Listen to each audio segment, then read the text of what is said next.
I think when you're dating, it's a numbers game, and the only way that you win at that game is if you have patience and you have a good understanding of yourself. Because here's the thing, you're gonna date a lot of people. If you're dating, you're gonna meet different people, and they're gonna be in a different place in their lives, and you have to kind of be able to vet people properly. Yeah. Get to see them for who they are, not because how you feel about them. You know what I'm saying? So a lot of times we make a decision based on how we feel, but not based on what's in front of us. Yeah.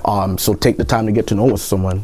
To be honest, that's just the way I look at it. That's true. And I remember when me and you were talking, you were saying something about your breakdown of feelings. I want you to get into that. Refresh my memory. So we were talking about sometimes we make decisions based off of our feelings. Like we will say like the same thing you said about love, how you feel or love isn't just enough in a relationship. Yes. And I think this goes into like the conscious dating concept. Understanding that, listen, it's good to feel something for someone, but I think, you know, after you get into a long-term relationship, you realize that love is not enough. And there's things that we need to start taking into consideration when we're actually meeting someone or vetting someone. So compatibility is a huge thing.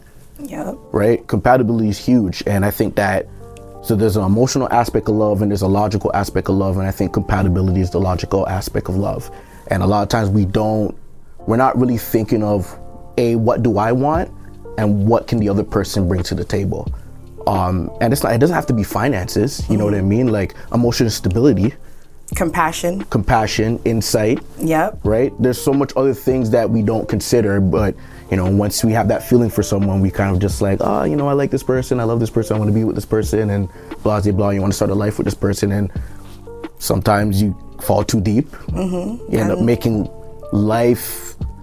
life-altering decisions. So if it's someone that you never took the time to know and you had a kid with this person, for instance, like, and then when you start to see some signs and you're just like questioning what was going on, why is this happening? It's like, well, everything that you should have questioned was an afterthought. It wasn't something that you started off with at the beginning of the relationship or the beginning of the vetting process. Do you know what I mean? I do understand what you're saying. I also feel like that comes into play with if you're even there yet. Right. So a lot of those things when you when you were speaking on vetting and having children with people, I mean, if you're making those kind of mistakes at a young age, I would say like maybe 15, 16. Right. You know what I mean? We're not there yet. We don't understand.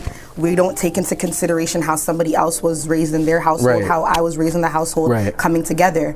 But with experiences, you would want to assume that the person is growing and they're healing. Right. But then when you get to a certain age, I just feel like you should not be making the same mistakes over and over again. I know it's easier said than done. Right. But just taking the time to get to know yourself, having the patience, you know, being in solitude. Right. So that when you do meet your other half, you know what I mean? You know what you bring, and then you can look for what it is easier said than done, but we need to understand just because something is hard doesn't mean you can't do it.